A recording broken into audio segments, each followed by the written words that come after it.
স্টার্টআপসের ক্ষেত্রে তিনটে ইম্পর্টেন্ট জিনিস: আইডিয়া, এক্সিকিউশন, ইনভেস্টমেন্ট।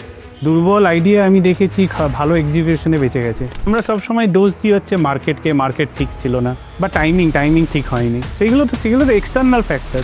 যে টার্গেট অডিয়েন্সটাকে বাছা হয়েছে সেটাই ভুল। ফান্ডিং থেকে এলেই সবাই মনে করে যে আমার সব সমস্যা মিটে যাবে। সব কিছু যদি পারফেক্ট মনে হয় না, তখন মনে হয় কিছু একটা গড়বড়ে আছে। আর লাইক সে ব্যাঙ্গালোর আর হায়দ্রাবাদ, কলকাতা একটা বিরাট বড় স্টার্টআপ হাব হয়ে উঠতে পারেনি কেন? শুধু ফাউন্ডাররা নিজের সিদ্ধান্তই ভুল নিচ্ছে না, সেই সিদ্ধান্ত যে ভুল নিচ্ছে সেটাও স্বীকার করছে না। তারপর কিছু একটা বিপত্তি এলে তারা দিক বদলায়। তুমি যে এতগুলো কোম্পানির সঙ্গে ডিল করেছো, do you see a situation যেখানে দের আর মাল্টিপল স্টার্টআপ যাদের কাছে নতুন কোনো আইডিয়া নেই, সেই একই জিনিস? সবথেকে ইম্পর্ট্যান্ট জায়গা একটা স্টার্টআপ ফেলিওরের হচ্ছে ফাউন্ডারের ডিসিশন মেকিং। সঠিক যদি একটা মেন্টর পাওয়া যায়, অবশ্যই একটা ভাগ্য চেঞ্জ করে নেওয়া যায়। সব বড় বড় আইআইটি ফাইটি থেকে আসে। তুই কি ভাবিস ওদের মাথায় প্রচুর বুদ্ধি আছে, ঘন্টা আছে? কিন্তু ডিসিশনটা কিন্তু আলটিমেটলি তোমাকেই নিতে হবে, এটা তোমারই স্টার্টআপে গ্যারেন্টিড বলে কিছু কথা হয় না। সেই ভাইরাল হয়ে যাওয়া সেন্টেন্সটা এক লাইনে বল। স্টার্টআপসের কাছে তো আমরা শুনি বিশেষ করে সাকসেসফুল স্টার্টআপসের কথা, কিন্তু একটা স্টার্টআপ এর ফাউন্ডারদের মধ্যে যখন ঝামেলা লাগে, স্টার্টআপ যখন ধীরে ধীরে ভাঙতে শুরু করে, তখন কি হয়? সেই সিচুয়েশন গুলো নিয়ে ডিল করেন এমন একজন ভদ্রলোক আজ আমার অতিথি। নমস্কার, আমি দীপ, আর এটা বেঙ্গল রিহ্যাবিলিটেশন গ্রুপ এর অফিসিয়াল পডকাস্ট শোনা কথা। আমার সঙ্গে আজ যিনি রয়েছেন তিনি একজন ম্যানেজমেন্ট কনসালটেন্ট, স্টার্টআপ মেন্টর এবং IRM ক্যালকাটার সঙ্গে যুক্ত। তার নাম বিভাস মণ্ডল। বিভাস দা, ওয়েলকাম টু দ্য শো। নমস্কার। অসংখ্য ধন্যবাদ আমাদের সময় দেওয়ার জন্য। তোমার কাজটা নিয়েই আমি আগে জিজ্ঞেস করি, কারণ আমায় যখন প্রথম স্ক্রিপ্টটা দেওয়া হয়েছিল আমি পড়লাম, মানে দুজন লোক বসে ঝগড়া করছে আর উনি মাঝখানে বসে আছেন। তুমি এক্স্যাক্টলি কি করো সেটা একটু বুঝিয়ে বলো। এক্স্যাক্টলি আমি স্টার্টআপদের মেন্টর করি। তো মেন্টরশিপ বলতে আমরা যেটা বুঝি চলতি ভাষায় যে কোনো গাইডলাইন বানিয়ে দেওয়া, কিন্তু অ্যাকচুয়ালি মেন্টরশিপ নয় সেটা, বরং সেটা হচ্ছে একটা কঠিন সময় পরিষ্কারভাবে ভাবতে সাহায্য করাটাই হচ্ছে মেন্টরশিপ। যখন সময়, টাকা এবং প্রত্যাশা বেড়ে যায়, তখন ফাউন্ডারদের অনেক কনফিউশন তৈরি হয়, কোন সিদ্ধান্ত আগে নেবো, কোন সিদ্ধান্ত পরে নেবো। একটা ভালো মেন্টরের কাজ হচ্ছে নয়েজ কমানো, কোন অপ্রয়োজনীয় অপশনগুলোকে বাতিল করতে হবে। নয়েজ কমানো মানে কোন অপ্রয়োজনীয় অপশনগুলো বাতিল করতে হবে, প্রায়োরিটি পরিষ্কারভাবে তাদের সামনে তুলে ফেলা, কোন সিদ্ধান্ত আগে নেব, কোনটা পরে, কোনটা এখন করা জরুরি। এবং যেটা সবদিকে বেশি হচ্ছে তাদের বাস্তবতার সঙ্গে তাদের স্টার্টআপটাকে মেলানো, যেটা সত্যি সেটা তাদের বলা, কঠিন সত্যিটা। এই কাজটা যে ভালোভাবে করতে পারে সেই স্টার্টআপকে বাঁচাতে পারে এবং তাকে দীর্ঘায়ু করতে পারে। তো সেটা হচ্ছে একটা গুড বা একটা ভালো মেন্টরশিপের কাজ, এবং সেটাই আমি করি দৈনন্দিন জীবনে। কিন্তু এরকম সত্যি সত্যি হয়েছে যে একটা স্টার্টআপের দুজন ফাউন্ডারের মধ্যে ঝামেলা লেগেছে and you are mediating? Not mediating, but এই রুট কজটা ফাইন্ড করা, যেটা অ্যাকচুয়ালি শুরু কখন হয়েছিল। কারণ আমরা যে প্রবলেমটা বা সমস্যাটা দেখি বহিরাগত ভাবে, সেটা অ্যাকচুয়ালি নীল প্রবলেম নয়, নন প্রবলেম হয়তো অন্য কিছু কারণে হচ্ছে। হয়তো ক্যাশ কমে গেছে, বা হয়তো মার্কেটে কোনো নেগেটিভ সিগন্যাল পাচ্ছে তারা, বা টিম ভেঙে পড়েছে, মনোবল ভেঙে পড়েছে, কিছু একটা জিনিস, সেটার জন্য হয়তো কিছু কোফাউন্ডারদের মধ্যে ঝামেলা হচ্ছে। তো সেই জিনিসটাকে বার করা, সেই জিনিসটা দেখা যায় সেটা কিভাবে আমরা সমস্যাটাকে সমাধান করতে পারবো, তারপর আস্তে আস্তে এগুলো সমস্যাগুলো ধীরে ধীরে সমাধান হয়। তো সেটা হচ্ছে মেন কাজ।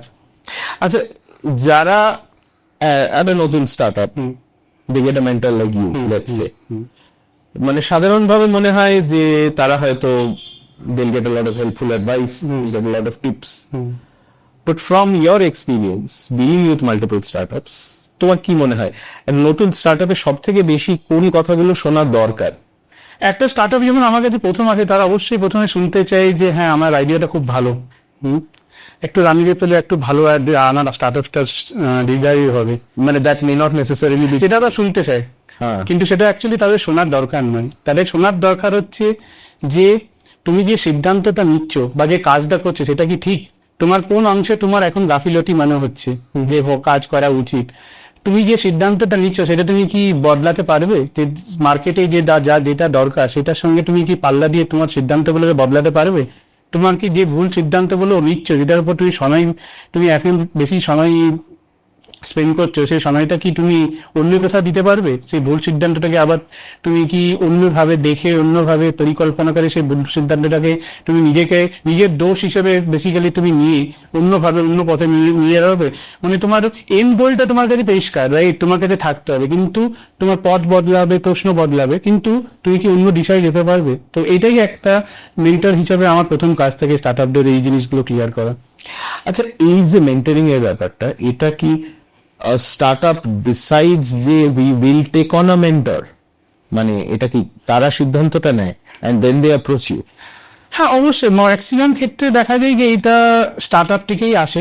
অবশ্যই এটা প্রোঅ্যাক্টিভলি মেন্টর স্টার্ট আপের কাছে যায় না। যেরকম আইএম ক্যালকাটার ইনকিউবেশন ইউনিট, এরা অনেক সময় মেন্টর দিয়ে দেয় ওদের কাছে যারা ইনকিউবেশন করতে যায়।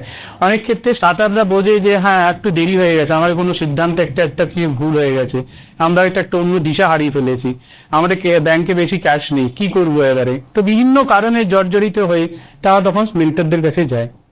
হ্যাঁ, এই জিনিসটা নিয়েও আমি জানতে চাই। ডাক্তারদের ক্ষেত্রে অনেক সময় দেখা যায় লোকে ছোটখাটো কোনো প্রবলেম হলো ignore until it becomes a huge problem, আর তারপর যখন ডাক্তারের কাছে যায় তখন ডাক্তার বলে এটা যখন শুরু হয়েছিল আবার এলে ঠিক করে দেওয়া যেত, নাও ইটস টু লেট। তো এবার এই মেন্টরদের ক্ষেত্রেও কি স্টার্টআপের সেই ভুলটা করে? একদম মানে এইটা একদম ভুলটা করে, এবং তখন তারা মেন্টরকে দেখে দুভাবে। একটা দেখে হচ্ছে ফায়ার এক্সটিংগুইশার হিসাবে রাদার দেন ফায়ার প্রিভেনশন। যেটা আমি বলি যে তুমি যখন এসছো তোমার সমস্যা নিয়ে, অবশ্যই তোমার একটা কিছু সমস্যা ছিল, কিন্তু তুমি যদি একটু আগে আসতে তাহলে হয়তো এটাকে একটা টার্ন অ্যারাউন্ড করা যেতে পারে। অনেক সময় দেখা যায় যে স্টার্ট আপে এমন পরিস্থিতিতে এসছে যেখানে তাদের ড্যামেজ কন্ট্রোল করা ছাড়া আর কিছুই কাজ নেই। কিছু একটা জিনিস সেট আপ করতে হবে এক্সেট্রা, তখন টার্ন অ্যারাউন্ড করারও সময় নেই। অনেক সময় আমাকে ফায়ার এক্সটিংগুইশারেও কাজ করতে হয়। তো এই হচ্ছে বিভিন্ন কাজগুলো যেগুলো আসে। আচ্ছা, কিন্তু তুমি তো মানে part of your job is also to জাজ যে এই যে একটা নতুন ব্যবসা ফেদে বসেছে একজন, এই ব্যবসাটা আদৌ ভায়াবল কিনা, স্কেলেবল কিনা, in the long run profitable হবে কিনা, এই জিনিসটা জাজ করাটাই তোমার কাজ। এই জাজমেন্টটা তুমি করো কি করে? এই জাজমেন্টটা আমি মানে কি দেখে? হ্যাঁ, মানে এইখানে না আমি কোনো এক্সটার্নাল কিছু মেট্রিক দেখি না। মানে এখন যেগুলো বেসিক্যালি চর্চিত হয় ভ্যালুয়েশন বা ফান্ডিং বা স্কেল নিয়ে, রাইট? কিন্তু আমরা কোনো জায়গায় ফাউন্ডারের নিজের ভাবনা চিন্তা, তাদের ইমোশনাল স্ট্যামিনা, তাদের নিজস্ব ডিসিশন মেকিং অথরিটি বা পাওয়ার, এইগুলো না অনেক সময় আমরা মিস করে যাই। তো আমার কিন্তু কাজ হয় উল্টো দিক থেকে, আমি ফাউন্ডারদের কিভাবে ভাবছে সেটা নিয়ে শুরু করি। তারা কি ভাবছে, তারা কিভাবে ডিসিশন নিচ্ছে, কারণ আইডিয়াটা এসছে ফাউন্ডার থেকেই। হ্যাঁ, তারা জানে তারা কি করতে চায়, কিন্তু অনেক সময় অনেক কিছু জিনিস আবঝা থাকে। তো ফাউন্ডার থেকে যখন আমি শুরু করি তখন আমি বুঝতে পারি তার পরিকল্পনা কি ওই কোম্পানি বা স্টার্ট আপ নিয়ে। সো ইয়ার সেই যে এই জাজমেন্টের ক্ষেত্রে, let's say a company is trying to sell a product, the product itself is not that important. প্রোডাক্টটা ইম্পর্টেন্ট তো বটেই, কারণ প্রোডাক্ট মার্কেট ফিট হলে সেটা, কিন্তু সেম প্রবলেমের জন্য ডিফারেন্ট প্রোডাক্ট হতে পারে, Right. সেটা কিন্তু সেই প্রোডাক্টটা কি হবে সেটা জাজমেন্টটা কে নেয়? The founders. ফাউন্ডার। কিন্তু সেই জাজমেন্টটা এসছে তো কোনো একটা থট প্রসেস দিয়ে। হ্যাঁ, ঠিক আছে। তো সেখান থেকে শুরু হচ্ছে আইডিয়াটা, যেটাকে আমরা স্পার্ক বলি। কিন্তু এই আইডিয়ার পরবর্তী স্টেজেও তো অনেক স্টেপস থাকে, এক্সিকিউশন কি করে হবে, কিভাবে এটাকে নিয়ে যাব, সেটাও ফাউন্ডার থেকে আসলেই সব থেকে ভালো, rather than being external driven, কারণ সেই জিনিসটা আরো অনেকভাবে অবশ্যই এক যে কনসালটেন্ট আমি তাকে পরামর্শ অনেক কিছু দিতে পারি, কিন্তু সেই স্পার্কটা যেহেতু তার থেকে এসছে, সেই আমি যদি মানে তার যে ভবিষ্যতে কি পরিকল্পনাটা, সে কিভাবে স্কেল করবে, সে কি ভাবছে, সেই জিনিসগুলো যদি তার থেকে আসে, তখন পরামর্শ দেওয়াটা অনেক সহজ হয়ে যায় ব্যাপারটাকে। আচ্ছা, স্টার্টআপস এর ক্ষেত্রে তিনটে ইম্পর্টেন্ট জিনিস: আইডিয়া, এক্সিকিউশন, ইনভেস্টমেন্ট। এই তিনটের মধ্যে সব থেকে ইম্পর্টেন্ট কোনটা, বা তিনটেকে যদি র্যাঙ্ক করতে হয় 1 2 3, তুমি কোনটাকে উপরে রাখবে? থিওরিটিক্যালি বলতে গেলে তিনটেই গুরুত্বপূর্ণ, আইডিয়া, এক্সিকিউশন, ইনভেস্টমেন্ট। কিন্তু যদি কোনো ক্রমে রাখতে হয় তাহলে আমি অবশ্যই রাখবো এক্সিকিউশন, আইডিয়া এবং ইনভেস্টমেন্ট। এক্সিকিউশন আগে? হ্যাঁ, অনেক দুর্বল আইডিয়া আমি দেখেছি ভালো এক্সিকিউশনে বেঁচে গেছে ভালো স্টার্ট আপ। আবার অনেক সময় কি হয়েছে, কনভার্স ইজ অলসো ট্রু, এবং অনেক সময় এও হয়েছে যে ভালো আইডিয়া খারাপ এক্সিকিউশনে দুটো মারা গেছে। ইনভেস্টমেন্ট হচ্ছে মোর অ্যাজ অ্যান অ্যাক্সেলারেটর, মানে এটা ড্রাইভার নয়। তো আমি একটা খুব ভালো এক্সাম্পল সবাইকে দিই যে idea is like a spark, execution হচ্ছে আগুন, ইনভেস্টমেন্ট হচ্ছে ঘি, কিন্তু ঘি ছাড়াও তো আগুন জ্বলে। আগুনতে জ্বালা যাচ্ছে স্টার্ট আপ ফাউন্ডারদের কনভিকশন। আচ্ছা, এইটা যদি তোমার একটা এক্সাম্পল দিতে বলি অফ এ গুড আইডিয়া যেটা ব্যাড এক্সিকিউশনের জন্য কমপ্লিটলি ঘেঁটে গেছিল। একটা স্টার্ট আপ আছে এক্সাম্পল, যে এসেছিল তার 3 ট্যালেন্টেড প্রোডাক্ট রেডি ছিল, কিন্তু প্রোডাক্ট সেটা ছিল হচ্ছে তাদের কাছে একটা তারা বানাচ্ছিল একটা অর্গানিক ফুড, যেটা এরা একটা মার্কেটে বেচতে চাইছিল। তো প্রোডাক্টটা রেডি ছিল, এভরিথিং ওয়াজ গুড টেস্টেড, তাদের টিমটাও ট্যালেন্টেড ছিল, কিন্তু কিছু কিছু ভুল সিদ্ধান্তে ঠিকঠাক সময় কাজ দেয়নি। যেরকম তারা প্রথমে ভেবেছিল প্রোডাক্টটা ডাইরেক্টলি বিক্রি করবে হচ্ছে কিছু মেট্রো সিটিজে, ব্যাঙ্গালোর বা এগুলোতে, কিন্তু তার আগে কেন মার্কেট স্টাডি করেনি। মার্কেট স্টাডি ইন্ডাস্ট্রিজ যে তাদের টার্গেট কাস্টমার কি হবে। তো ঠিক সময় যেহেতু ঠিক সিদ্ধান্ত নেওয়া হয়নি, তারা অনেক কিছু মানে ক্যাশ টাকার সমস্যা, বিভিন্ন সমস্যায় পড়ে গিয়েছিল। যখন তারা মেন্টারিং এর কাছে এলো আমার কাছে, তখন আমি তাদের দেখালাম যে তোমার টার্গেট কাস্টমার কে হওয়া উচিত। তারে অনেক প্রাইস রিস্ট্রাকচারিং করতে হলো সেটার জন্য, এবং তার টিমটাকে ছোট করা হলো এবং ফোকাসড করা হলো। ফলাফল কি হলো, তারা তো অবশ্যই যে সমস্যার মধ্যে দিয়েছিল সেটা তারা বেরিয়ে এলো, এরপরে বেরোতেও তারা পেয়েছে। ইনভেস্টমেন্ট, তুমি বলছো investment is like an accelerator, এই স্পিডে যাচ্ছে, এত টাকা হলে আরো বেড়ে গেল। তার উল্টোটাও কি হয়, এরকম কি তুমি দেখেছো? মানে প্রচুর ফান্ডিং এলো এবং তারপর মানে একদম ফান্ডিং এলেই সবাই মানে করে যে আমার সব সমস্যা মিটে যাবে, টাকা এলেও মানে সবকিছু হয়ে যাবে। কিন্তু ফান্ডিং এলে যেটা হয় হচ্ছে যে তোমার টিম বাড়বে, তোমার খরচা বাড়বে, তোমার প্রত্যাশা বাড়বে। এবং প্রত্যাশা বাড়লে যেটা হয় হচ্ছে কোনো যে ভুল যে সিদ্ধান্ত পেলে হবে তার মূল্য কিন্তু বেড়ে যাবে। ফান্ডিং এলে আমি এমনিও দেখেছি অনেক সমস্যা যেগুলো স্টার্টআপের মধ্যে ছিল সেগুলো আরো বড় হয়ে তাদের কাছে সামনে হয়ে এসছে। হ্যাঁ, এমনিও হয়েছে। তো ফান্ডিং এলে যে সব সমস্যা মিটবে এটা নয়।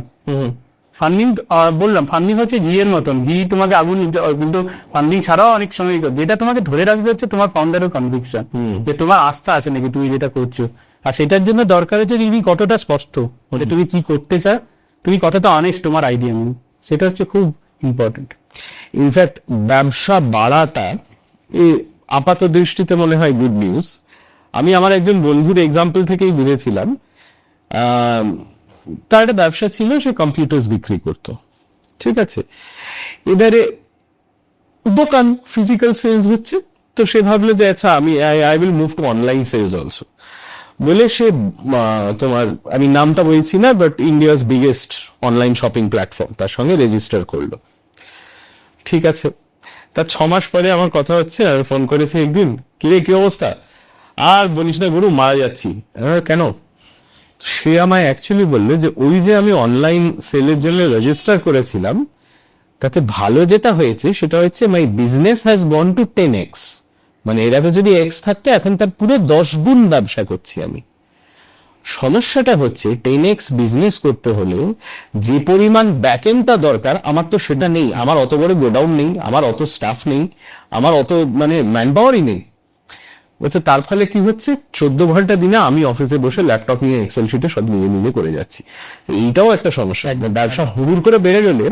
একদম মানে স্কেল ভিটাল পারপাস হলে এইটাই হয় ultimately, biting off more than you can chew দিতে গেলে।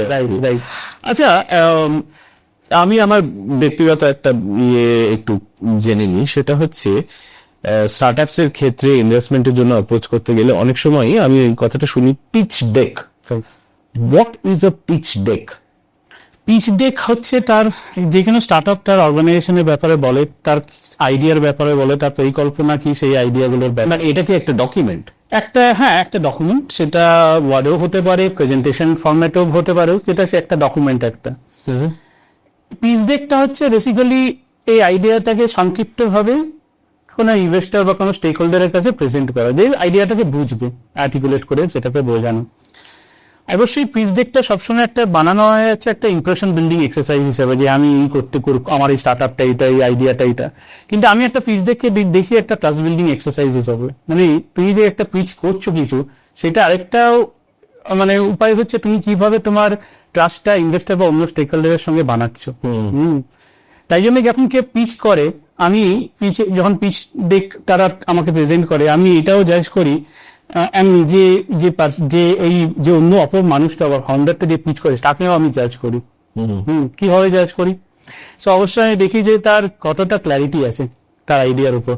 সে কি এক বাক্যে তার আইডিয়াটাকে বলতে পারছে? সে যদি 5 মিনিটও না বলতে পারে তার আইডিয়াটাকে, তার মানে সে নিজেই স্পষ্ট নিয়ে সে কি করতে চাইছে। সেই ভাইরাল হয়ে যাওয়া সেন্টেন্সটা এক লাইনে বল। তারপর আমি দেখি যে সে কতটা অনেস্ট।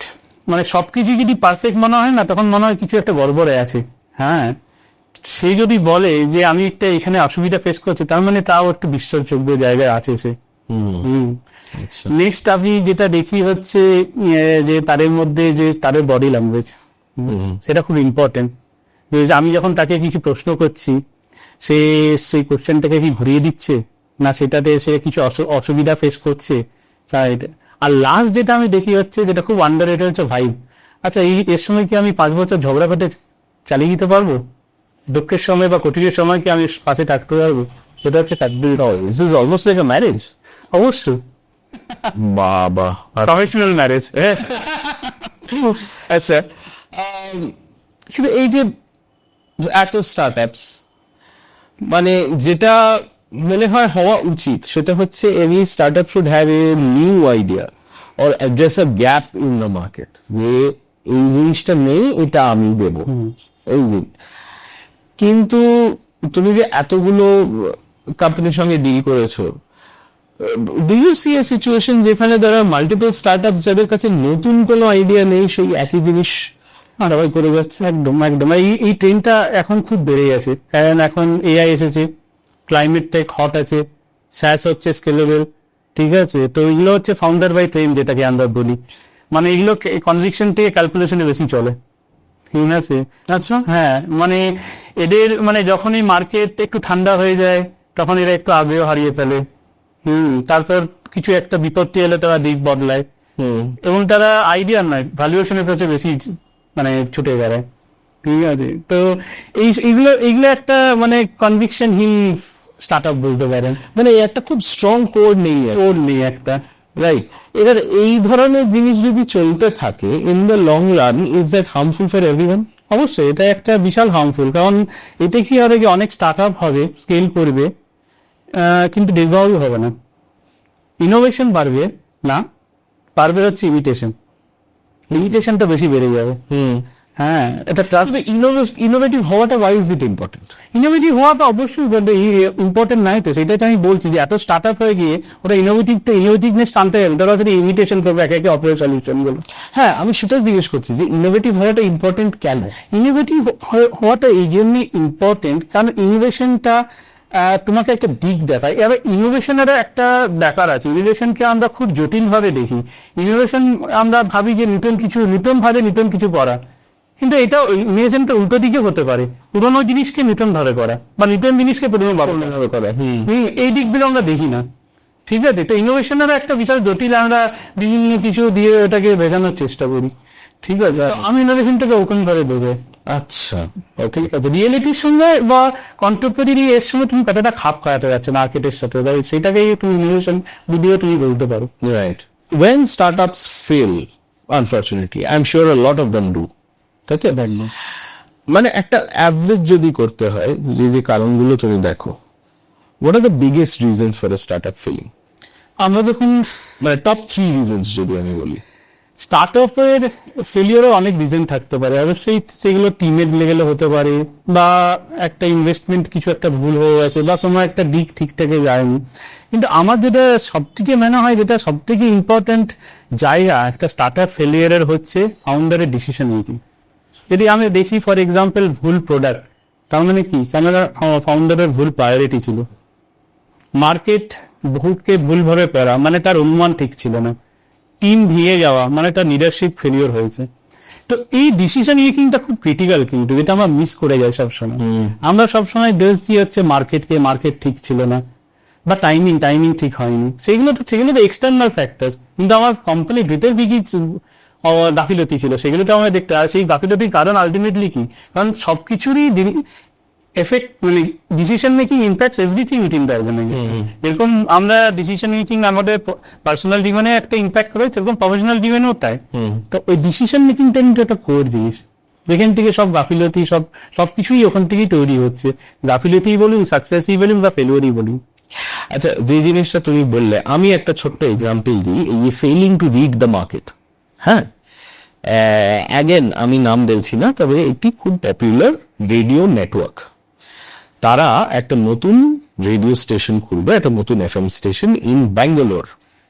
ঠিক আছে, ব্যাঙ্গালোর মানে আমাদের সবার মনের মধ্যে কি আছে, প্রচুর IT companies, young crowd, 20 somethings এ ভর্তি, তাদের কাছে ডিসপোজেবল ইনকাম, সবাই গাড়ি, ফ্ল্যাট ইত্যাদি ইত্যাদি কিনে বসে আছে, and most of them are English speaking, right? তো এই রেডিও স্টেশনটা যখন তৈরি হলো ব্যাঙ্গালোরে, গোটা প্রোগ্রামিংটাই করা হলো বেসড অন দিস পারসেপশন যে আমরা এই ক্রাউডটাকে কেটার করব। ঠিক আছে, এবার এফএম রেডিও চলে কিসের ভিত্তিতে? চলে বিজ্ঞাপনের ভিত্তিতে। কেউ আপনার চ্যানেলে বিজ্ঞাপন কেন দেবে, যখন আপনি তাকে গিয়ে দেখাতে পারবেন, দেখো বাবা, এত লক্ষ মানুষ প্রত্যেকদিন আমার প্রোগ্রাম শোনে। ঠিক আছে, দেখা যাচ্ছে যে এই রেডিও স্টেশনটা is not able to produce the numbers, therefore sponsorships আসছে না। তখন দিয়ে finally, after doing everything, the radio station starts a market survey. Market survey করে দেখা গেল যে যারা ব্যাঙ্গালোর শহরে থাকে এবং যারা রেডিও শোনে, তাদের মধ্যে 80% of people are not the IT crowd, তারা লোকাল কান্নাডা স্পিকিং পিপল। মানে যে টার্গেট অডিয়েন্সটাকে বাছা হয়েছে সেটাই ভুল, একেবারে এত বড় একটা বোড়াই গলত। এরকম ভুল তো নিশ্চয়ই দেখেছ অনেক। একদম একদম, যেটা আমি এই মাঝখানে এক্সাম শুরুতে বলেছিলাম, ওই অর্গানিক ফুড যে কোম্পানিটা, তারা মার্কেট রিড ঠিকঠাক করতে পারেনি, স্টাডি করেনি। তাও আবার যেখানে ভুলের সিদ্ধান্তের অবশ্যই তার একটা ফিরে আসার সময় থাকে, কোন ঠিক সময় সঠিক যদি একটা মেন্টর পাওয়া যায়, অবশ্যই একটা ভাগ্য চেঞ্জ করে নেওয়া যায়। তারা এসেছিল যখন, তখন তারা ঠিক সময় ছিল, তারপর তাদেরকে ঠিক টার্গেট কাস্টমারটাকে জানানো, হ্যাঁ, সেভাবে প্রাইসিং রিস্ট্রাকচার যেটা বলছিলাম সেটা করা, এগুলো সব করে তাদেরকে একটা অন্য পথে নিয়ে যাওয়া গিয়েছিল। কিন্তু যেটা আমি বলতে চাইছিলাম, যেটা প্রথম থেকে আমি বলছি, যে এইখানে সবকিছুই কিন্তু মিললে হচ্ছে যে তুমি কি ডিসিশনটা নিচ্ছ, মানে তোমার মাইন্ডে যে চলছে ফাউন্ডারে যে আমি এটা করতে চাইছি, তুমি স্পষ্ট, কিন্তু সেই স্পষ্টতা তো তুমি জানো, কিন্তু তোমার থেকে এটা বাইরে আসতে হবে মেন্টরের কাছে, সে তোমাকে দিক দিয়ে যাবে, আচ্ছা তোমাকে এইগুলোর জন্য এই জিনিসগুলো করনি, এই জিনিস করতে হবে। কারণ মেন্টরদের সুবিধা হচ্ছে যে তারা অনেক স্টার্টআপদের সঙ্গে কাজ করে, তাদের একটা বাস্তব অভিজ্ঞতা থাকে, রাইট? তারা বোঝে যে এই স্টেপ ভাবে এই জিনিসগুলো করলে এই জিনিসগুলো ঠিক করা যাবে। তো এখানে মেন্টরশিপের খুব ইম্পর্টেন্সটা চলে আসে। আচ্ছা, এবারে আমি আরেকটা এক্সাম্পল দিয়ে সেই পরিপ্রেক্ষিতে একটা প্রশ্ন করছি। আমার পরিচিত একজন, সে একটা নতুন ব্যবসা শুরু করলো। তার ব্যবসাটা কি না, হাইড্রোপনিক ফার্মিং। ঠিক আছে, মানে চাষ হচ্ছে কিন্তু সেখানে মাটির ব্যবহার নেই। তো একটা গ্রিন হাউসের মতো জায়গা, সেখানে চ্যানেলের মতো বানানো আছে, তার মধ্যে দিয়ে জল, নিউট্রিয়েন্টস ইত্যাদি ইত্যাদি এইসব যাচ্ছে। আর তার মধ্যে এই নানান রকম স্যালাডের ইনগ্রিডিয়েন্টস, লেটুস ইত্যাদি ইত্যাদি সব তৈরি হচ্ছে। ঠিক আছে, এরা শুরুর দিকে এটা নিয়ে প্রচুর হাউচাউ হলো, সোশ্যাল মিডিয়াতে লাফালাফি হলো, ফুড ব্লগাররা গিয়ে প্রচুর জিনিসপত্র করলো। আমার প্রথম থেকেই একটু সন্দেহ হচ্ছিল যে এটা কোন দিকে যাবে, কারণ তার বক্তব্য হচ্ছে যে সে যেটা তৈরি করছে বা যেটা বিক্রি করছে সেটা লেটস সে লেটুস। তার বক্তব্য হচ্ছে his lettuce is much higher quality. তার লেটুসে যেহেতু মাটিতে হচ্ছে না, নোংরা টোংরা লেগে থাকার কোনো চান্সেস নেই, কোলে ব্যাকটেরিয়াল কন্টামিনেশনের কোনো গল্প নেই, ইটস অ্যাবসলিউটলি 100% ক্লিন। মানে ও যে অবস্থায় তোমাকে তাকে থেকে দিচ্ছে, তুমি যে স্ট্রেট তাকে থেকে দরকার করে খেয়ে নিতে পারে, এতটাই safe. But the reverse of that, the converse side of that is, ও যে লেটুসটা বেচছে সেটা আমার মিউনিসিপ্যাল মার্কেটে যে লেটুস পাওয়া যায় তার এক্স্যাক্টলি 1.5 গুণ দাম। এবার আমার প্রথমেই যেটা সন্দেহ হলো সেটা হচ্ছে এটা কজন কিনবে।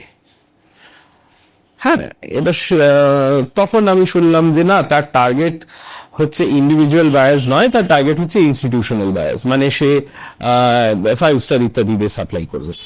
এবার কলকাতায় কটা 5 স্টার আছে আর তারা দিনে কতটা স্যালাড বানায়, আর তার ভিত্তিতে আমার একটা গোটা পেল্লাই সাইজের গ্রিন হাউস দাঁড়াবে কিনা এটা নিয়ে আমার প্রচুর সন্দেহ ছিল। যা আমি ভেবেছিলাম তাই হলো, কয়েক মাস পরে ব্যবসাটা বন্ধ হয়ে গেল। এবার আমি তো একটা সাধারণ মানুষ, সাধারণ বুদ্ধি দিয়ে যতটুকু বিচার করা যায়, তোমার তো পার্টিকুলারলি স্টার্টআপস এর সঙ্গে তুমি on a day in day out basis deal করছো, তুমি নিশ্চয়ই আগে থেকে বুঝতে পারো যে একটা স্টার্টআপ ওই গেল। একদম একদম, এই জিনিসগুলো তো what are the warning science? Warning science অনেক আছে। তুমি যে এক্সাম্পল দিলে তার প্রসঙ্গে একটু বলি। আগে আমি যেটা বলছিলাম যে আমি একটা কনসেপ্ট বলছিলাম ক্লাইমেট টেক, যেটা খুব হট টপিক, রাইট? হ্যাঁ, তো এইসব স্টার্টআপ গুলো বেশি, তুমি যে এক্সাম্পল গুলো দিচ্ছিলে যে এইগুলো, সেটা কনভিকশন থেকে ক্যালকুলেশনে বেশি চলে। হ্যাঁ, তুমি যে ফিগার্স গুলো বলছিল ওগুলো ক্যালকুলেশন নিয়েই বেশি চলছে, যে এই করা যাবে, এইটা এই করা যাবে, কিন্তু তার পরিণতি আলটিমেটলি এটাই হয়, মানে তাদের যখন মার্কেট একটু ঠান্ডা হয়ে যায় তারাও তখন আগ্রহ হারিয়ে ফেলে বা কিছু একটা বড় ধাক্কা পেলে তারাও ভেঙে পড়ে বা অন্য দিকে চলে যায়, রাইট?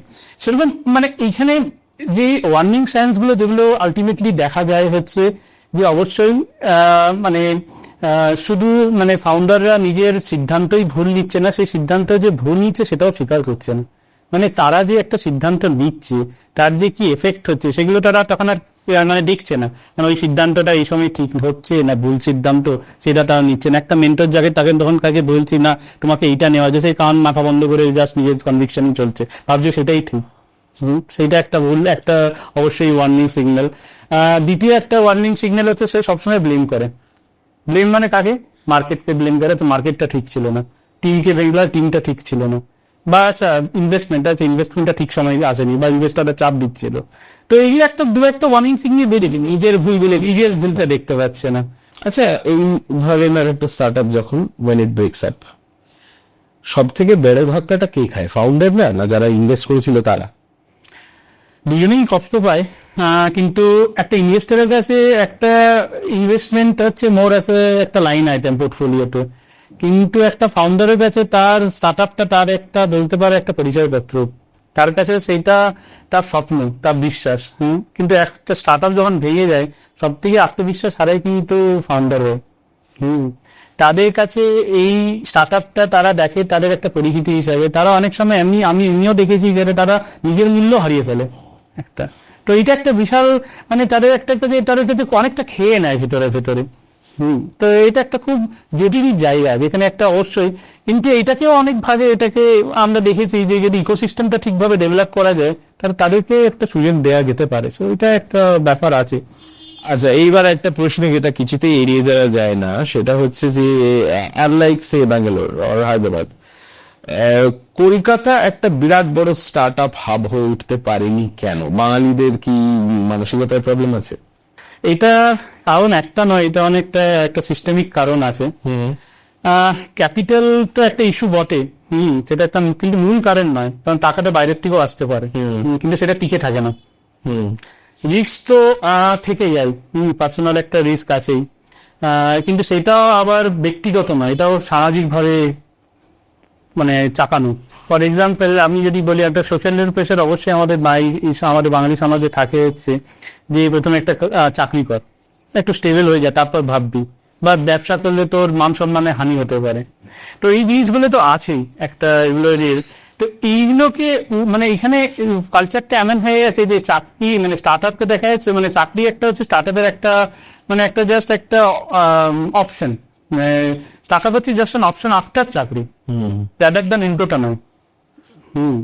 তো সেইটা একটা অবশ্য একটা দিক চেঞ্জ যেটা হচ্ছে, যেটা আমি এখন দেখতে পাচ্ছি যে এটা একটা সময়ের মানে প্রবলেম নয়, এটা একটা বেসিক্যালি ডিসিশনের প্রবলেম, যেটা এখন আমি দেখতে পাচ্ছি, যেটা আমি চারিদিকে দেখছি। এবং এটা ক্যাশন হবে সেটা আমি জানি না, এটা হবে তখনই যখন আমরা ডিসিশন গুলো চেঞ্জ করতে পারবো। এটা সময়ের মানে সময়ের জন্য অপেক্ষা করতে হবে না, তো ডিসিশন গুলো চেঞ্জ করতে হবে। কিন্তু let's say somebody starting something new, say এটা নরওয়ে কি হবে বুঝতে পারছে না। ইন দ্যাট কেস তার যদি একটা সেফ ফলব্যাক পজিশন থাকে চাকরিটাকে সমস্ত কিছু ছেড়ে দিয়ে একেবারে হেডলক এটার মধ্যে লাফানোটা কি খুব একটা বুদ্ধিমানের কাজ হবে? মানে আমি মনে করি দুই নৌকায় চা দিয়ে মানে দুই নৌকায় পা দিয়ে চা একটু অসুবিধাই হবে। সে যদি তার আগে যেটা আমি আগে বলছি, যদি স্পষ্ট থাকে যে সে কি করতে চাচ্ছে এবং ক্লিয়ারলি সে যদি ডিফাইন করে দিতে পারে, সে যদি অনেস্ট থাকে আইডিয়া নিয়ে, সে তার স্টার্টার নিয়ে অবশ্যই গিয়ে। আমরা অনেক স্টার্টারের সঙ্গে দেখেছি যারা কলেজে থার্ড ইয়ার বা ফোর্থ ইয়ার থেকেই আইডিয়া নিয়ে পড়ে আছে এবং নেক্সট 5-6 বছরে তারা বেশ ভালো কাজ করছে এবং সেগুলো বেঙ্গালোরই স্টার্টার। আমি তাদেরই দেখছি বেশ ভালো ভালো কাজ করছে এবং তারা গ্রোথ পাচ্ছে। তো এরকম অবশ্যই আমি দেখছি অনেক সিনারিও চেঞ্জ হচ্ছে। তো সেটাই বলো, এটা সময়ের নয়, এটা ডিসিশনের, এবং তারা এই ডিসিশন গুলো নিয়েছিল বলেই সেইগুলো এখন তারা এই অন্য রেজাল্ট গুলো দেখতে পাচ্ছে যেগুলো তারা মানে নিয়ে তাদের স্টার্ট আপের মধ্যে। আচ্ছা, আমার এক বন্ধুর কথা বলি, দিল্লিতে থাকেন, নিজের একটা আইটি ফার্ম চালান বহু বছর ধরে, আর তার কাছে না প্রচুর এই আইআইটি থেকে পাস আউট করে লোকজন চাকরিতে ঢোকে। সে একবার আমায় প্রচন্ড বিরক্ত হয়ে বলেছিল, এই যে ছেলেগুলো না সব বড় বড় আইআইটি ফাইটি থেকে আসে, তুই কি ভাবিস ওদের মাথায় প্রচুর বুদ্ধি আছে, ঘন্টা আছে, মানে এরা যখন ঢোকে আমার কাছে আমি যেটা দেখতে পাই সেটা হচ্ছে এরা বেসিক্যালি 3 বছর 5 বছর যাই হোক এরা মুখস্থ করে পরীক্ষাটা পাস করেছে। So I have to spend 1 year making them unlearn what they have learned and then teach them how to think. এবার এই স্টার্টআপ ফাউন্ডার্স যারা, তাদের ক্ষেত্রে এরকম একটা কিছু করতে হয়, do you have to unlearn a lot of things? আমি স্টার্টআপদের ক্ষেত্রে অনেক সময় দেখেছি তারা ওভার থিঙ্ক করে আন্ডার এক্সিকিউট করে, মানে তারা মানে সমস্যাটা খুব ভালোভাবে বিশ্লেষণ করে দিতে পারে কিন্তু নেক্সট একটা ভার্সন লঞ্চ করতে 6 মাস লাগিয়ে দেয়। এইটার একটা খুব মজাদার নাম আছে, এটার নাম হচ্ছে প্যারালিসিস বাই অ্যানালিসিস। মানে তুমি এত বেশি একটা সমস্যা নিয়ে ভাবলে যে কি যে করবে সেটা আর করে উঠতে পারলে না। একদম একদম, তো বিশ্লেষণে এত সময় চলে যায় যে তারপর আর কি নেক্সট ভার্সনটা হবে সেটা আর এই করে না। আরেকটা অবশ্যই মানে খুব ইম্পর্টেন্ট জিনিস হচ্ছে, যেহেতু গতানুগতিক ভাবে তারা একটা নির্দিষ্ট এডুকেশন সিস্টেম বা যাই কোনো স্কুলিং সিস্টেম পড়ে এসছে, তাদের থিঙ্কিংটা খুব লিনিয়ার থাকে অনেক সময়। হ্যাঁ, তো বিভিন্ন ফ্যাক্টরসকে কনসিডার করে কিভাবে তো সেই জিনিসটাকে আমি এগিয়ে নিয়ে যাবো সেটা অনেকটা ডেভেলপ হয় না। ঠিক আছে, তো এই সময় তাই জন্য এক্সিকিউশনে তারা মার খেয়ে যায়। আচ্ছা, for somebody who doesn't understand linear thinking বলতে তুমি কি বোঝাচ্ছ?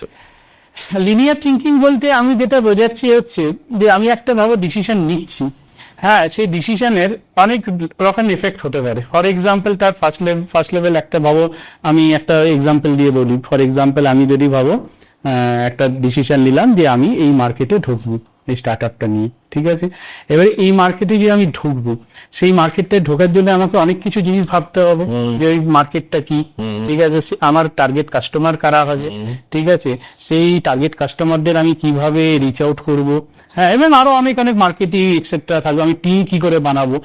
একটা ওই যখন একটা ফাউন্ডার দেখে যে আচ্ছা আমার এই আইডিয়াটা খুব ভালো, তার এই আইডিয়াটা ইজিলি ক্লিক হয়ে যাবে, মানে এটাতে একদম আমরা ইজিলি গ্যারান্টিড উইন।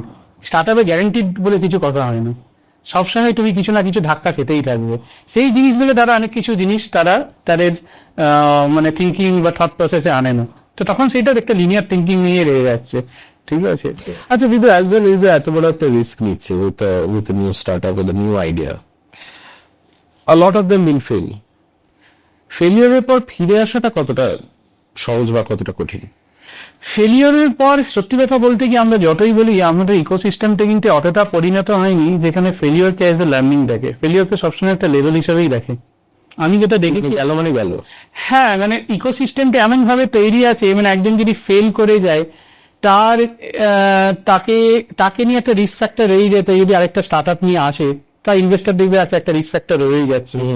হ্যাঁ, রাদার দ্যান যেটা হওয়া উচিত হচ্ছে একটা রেসপেক্টেবল ফেলিওর নিয়ে, মানে সেই যে ফেল করলো সেই ফেলিওরের মধ্যেও তো অনেক গল্প আছে তার মধ্যে, সেই তার ফেলিওরটা লোকজনকে বলতে চায় না, সেই গল্পটা তাই জন্য বেরিয়ে আসে না, এবং সেই ফেলিওরটা তাই জন্য আর অন্যরাও জানতে পারে না, তাহলে আর রিপিটও তো হবে না যদি এই ফেলিওরটা অনেকে জানে। তাই জন্য আমাদের রেসপেক্টিভ ফেলিওরের একটা মানে বিশাল বানা আছে ইকোসিস্টেমে। আচ্ছা, তুমি এর আগে বলেছো যে তুমি কিভাবে জাজ করে if startup is likely to be successful, ঠিক আছে? তার মধ্যে তুমি বডি ল্যাঙ্গুয়েজের কথাও বলেছো, একটা মানুষের কনভিকশন বোঝা যায় তার কাছ থেকে, সেগুলোও বলেছো। কিন্তু যেগুলোকে বলে রেড ফ্ল্যাগস, মানে একটা দুটো কথা যেগুলো তুমি শুনলেই তোমার মনে এই রে, এটা বোধহয় খুব একটা সুবিধাজনক হবে না, এবং কি কি আছে যেগুলো শুনলেই তোমার মনে হয় যে না, this is not a good place to invest in? একটা অবশ্যই হচ্ছে, ইংলিশেই বলছি, স্যার বলে যে I will think about it later. সেটা মানে হচ্ছে সেটা অ্যাকচুয়ালি ইনভেস্টরদের সিগন্যাল দেওয়া আছে এটার কোনো প্ল্যান নেই এটার ব্যাপারে। আরেকটা হচ্ছে it is a guaranteed win. আগে বলেছিলাম স্টার্টআপে গ্যারেন্টিড বলে কিছু হয় না। আরেকটা কমন জিনিস হচ্ছে টাকা এলেই সব সমস্যা মিটে যাবে, সেটা ভুল, এটা মিথ। টাকা এলে যেটা হয়েছে সমস্যাগুলো আরো বড় হয়ে যায়। আরেকটা খুব কমন হচ্ছে, আমি দেখেছি অনেক পিছিয়ে বলে I don't need any advice. তখন আমি বলি তো তুমি এসছো কি জন্য আমাদের এখানে? মানে তোমার কাছে এসে তারপর তোমাকে দিলে don't need any advice. Don't need any advice, কি দরকার? তাহলে বলে আমার দরকার ফান্ডিং। ও আচ্ছা, মানে ডাইরেক্টলি হ্যাঁ হচ্ছে पैसे दे दीजिए, সেটা চলে যাবে। হ্যাঁ সব মেরে পাস সব রেডি है। কনফিডেন্স, আলিম কাপুরের ডায়লগ ছিল তাহলে, confidence young man, I like your confidence but this is very bad kind of confidence. এমন কিছু জিনিস আছে কি কেউ যদি পিচ করার জন্য তৈরি হয়, there are things that you should never ever say to your potential investors? হ্যাঁ সেটা সেখানে অবশ্যই এরকম অনেক কিছুই আছে, সেখানে অবশ্যই তোমার বলা উচিত নয় যে মানে আগের যে ফেলিয়ার গুলো হয়েছে বা স্টার্টারের যে জিনিসগুলো হয়েছে that came out of stupidity. সেটাতে তুমি basically you are exposing yourself to be stupid to others. এটা হচ্ছে অনেক it fail because we are stupid. তো কিছু কিছু টার্মস তোমাকে অবশ্যই বলা উচিত না। It's okay to be stupid, just don't say that you were. That's it. Okay. আর অবশ্যই যেটা সব থেকে ইম্পর্টেন্ট জিনিস, যেটা সব অনেক মানে স্টার্টআপ বলে ফেলে যে আমরা খুব র্যাপিডলি এটাকে স্কেল করে নেবো 1-2 বছরে। হ্যাঁ, কিন্তু সেটা সম্ভব নয়। স্কেল করাটার জন্য তোমার তো কিছু একটা পরিকল্পনা লাগে, একটা রোডম্যাপ লাগে। অনেক সময় সেই রোডম্যাপ বা প্ল্যানটাও তাদের থাকে না, কিন্তু The business going from X to 10X practically overnight, that is scaling without planning. আচ্ছা আচ্ছা, ওকে। আর এরকম আরেকটা অবশ্যই মানে খুব কমন জিনিস যেটা স্টার্টআপ ওরা বলে থাকে হচ্ছে আমরা টিমটা খুব স্ট্রং। কিন্তু আমি তখনই সবাই বলি যে টিমটা স্ট্রং, কিন্তু টিমের মধ্যে তোমার বন্ডিংটা কত স্ট্রং সেটা খুব ইম্পর্টেন্ট। ইয়ার স্ট্রং টিমটা সবাই গেলে, but how the team is strongly connected, এটা অবশ্যই সব থেকে ইম্পর্টেন্ট ব্যাপার। So এটা বলছিলাম when you can hire lot of talented people from IITs, IIMs etc. কিন্তু সেই টিমটা বেটা স্ট্রংলি বন্ডেড, তারা কি নিজে একটা টিম হিসাবে কাজ করতে পারবে? তো সেই জিনিসগুলো অবশ্যই একটু দেখে নেওয়া ভালো। আচ্ছা, আমি এটা একেবারে সম্পূর্ণ অন্য জায়গা থেকে এটা নিয়ে বলি। বাঙালি ফ্যামিলিদের প্রপার্টিতে সব থেকে বড় ঝামেলা হচ্ছে শরিকি ঝামেলা। একটা বাড়ি 20টা শরিক, ঠিক আছে? এবার একটা স্টার্টআপের ক্ষেত্রে যদি আমি এটা বলি, single founder versus multiple founders, which is better? Which is more likely to succeed? Again সাকসেসটা আসে, আমি যেটা আগেও হাইলাইট করেছি যে তোমার ক্ল্যারিটির উপর, যে তুমি আইডিয়াটা নিয়ে কি করছো। আমি সিঙ্গল ফাউন্ডারদের এরকম স্টার্টারদের দেখেছি যারা মাঝপথে গিয়ে থেমে গেছে বা তারা বাঁচেনি, তারা এখনই শেষ হয়ে গেছে, কারণ তারা ক্ল্যারিটি ছিল না তাদের মধ্যে।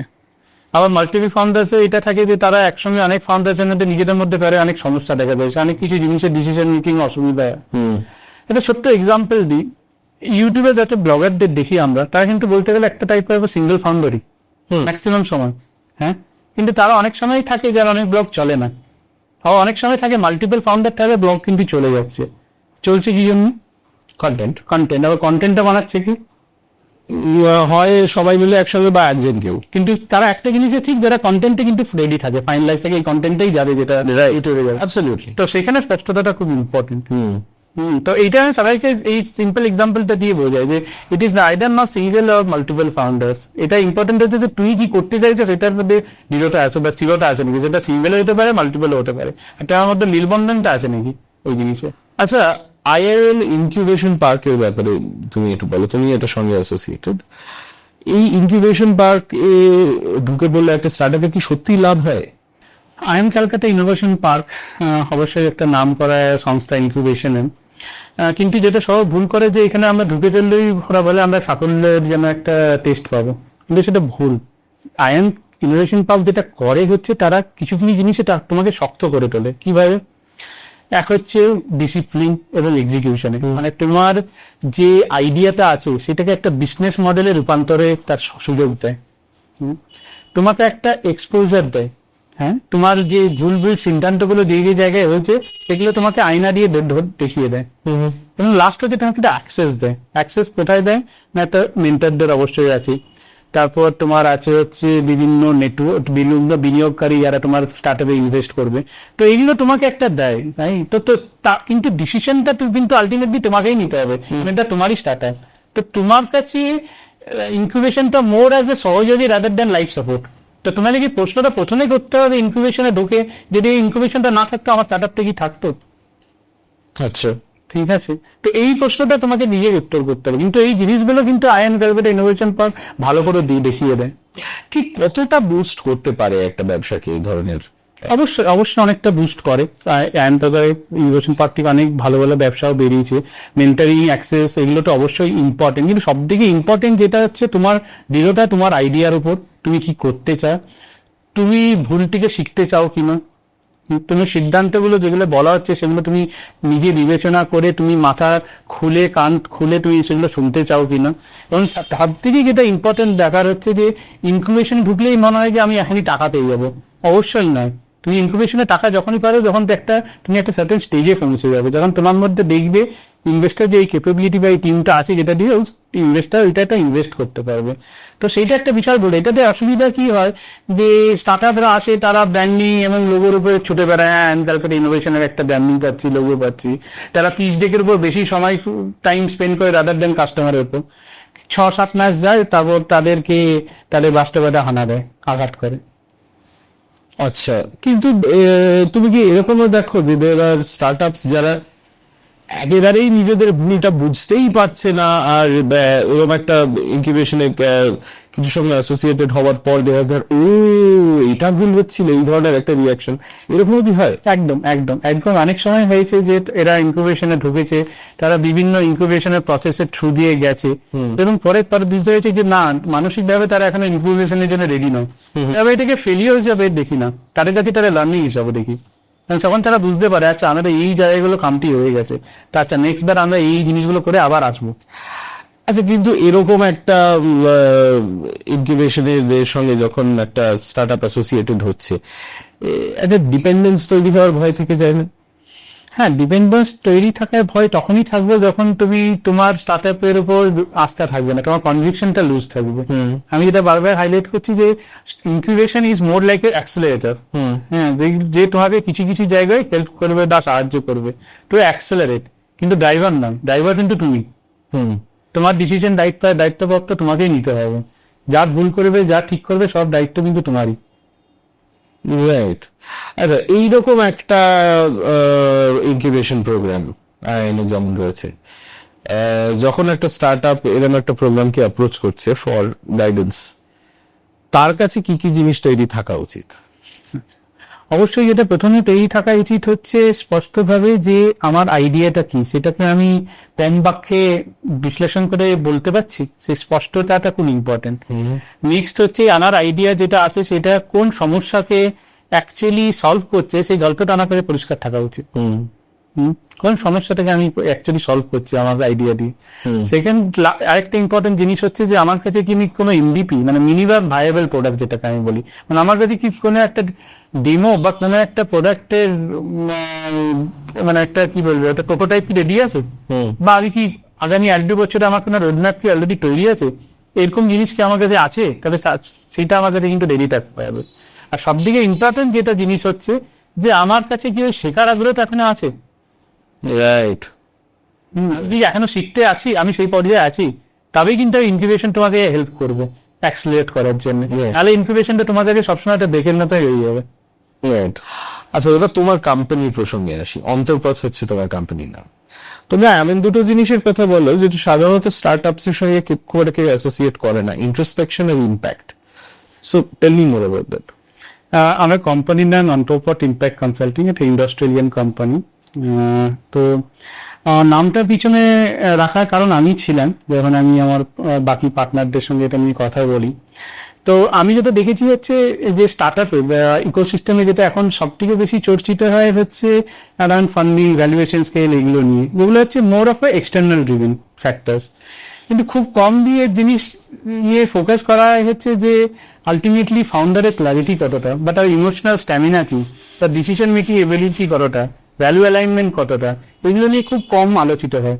হ্যাঁ, তো দেখা গেছে যে এইগুলো নিয়ে কম আলোচিত হয় বলে আমাকে একটা স্টার্টআপ খুব সাকসেসফুল মনে হয়, বাইরের থেকে খুব ভালো চলছে, কিন্তু যখন একটু ভেতরে যায় তখন দেখা যায় যে স্টার্টআপটা অনেক কিছু জিনিসে ভুগছে, ফাউন্ডার ফেটিগে ভুগছে, কালচারাল ডিকে হচ্ছে, এদিকে আপনার কালচার ডিসিশন মেকিং কিছু ভুলভাল হয়ে যাচ্ছে। তো এইটা কিন্তু স্টার্টআপকে আস্তে আস্তে ভেতরে ভেতরে খেয়ে নিচ্ছে। হ্যাঁ, তখন আমরা যে আমি দেখি যে এই জিনিসটাকে নিয়ে কেন টার্গেট করে শুরু করা যায় না কেন, কারণ আমরা দেখি ফাউন্ডার কি ভাবনা চিন্তা করছে, কারণ আইডিয়াটা স্পার্কটা তো ওখান থেকে এসেছিল, আগুনটাও সেই জ্বালিয়েছে, তার দেখি না সে কিভাবে কি ভাবনা চিন্তা করছে, অ্যান্সারটা ওখান থেকে আসছে, introspection from inner clarity. Okay, আচ্ছা, এবার ইন্টারভিউজে খুব পপুলার একটা বসে, where do you see yourself 5 years from now? তো আজ থেকে 5 বছর পরে যদি স্টার্টআপ ইকোসিস্টেমের কথা ভাবতে হয়, কি কি জিনিস দেখলে তুমি খুব খুশি হবে? আমি তো খুশি হয় যদি তখন দেখবে যে ফাউন্ডাররা শুধু ভ্যালুয়েশন নিয়ে তাদের বিবেচনা করা হচ্ছে না, শুধু তাদের স্টার্টআপ কত ভ্যালুয়েশন, কত কি করলো মেনে, ইনকুয়েশন এবং ইনভেস্টারের ডিসিশন মেকিং কোয়ালিটি নিয়েও ডিসকাস হচ্ছে। তারা অনেক সময় চলে আসে, কিন্তু তারা অ্যাকচুয়ালি স্টার্টআপে কতটা হেল্প করছে বা সাপোর্ট করছে তাদের ডিসিশন নিয়ে, সেটা খুব ইম্পর্টেন্ট। হ্যাঁ, সেইটা আমার কাছে খুব। আরেকটা আমি দেখতে চাই যে ফেলিওরকে যেন একটা স্টিগমা না বলা হয়, ওটা একটা স্ট্রাকচার্ড লার্নিং বলা হয়। আর যেটা লাস্টলি আমি অবশ্যই যেটা মানে দেখতে চাই, অবশ্যই স্পিড ইম্পর্টেন্ট, কিন্তু সেটার সঙ্গে আমি দেখতে চাই যেন স্টার্টআপের একটা মাপকাঠি তার দেখতে হয়। তো এই জিনিসগুলো আমি যখন 5 বছর পর দেখবো তখন আমি মনে করবো হ্যাঁ কিছু একটা হয়েছে স্টার্টআপ ইকোসিস্টেমে। এইবার কিন্তু বিরাজ দা আমাদের র্যাপিড ফায়ার, ঠিক আছে, মানে একদম সংক্ষেপে উত্তর। একটা গুণ যা বেশিরভাগ ফাউন্ডারদের মধ্যে থাকে না, নিজের ভুল স্বীকার করে। তারা অনেক দ্রুত অনেক কিছু শিখতে চায়, কিন্তু নিজের ভুলটাকে স্বীকার করতে চায় না।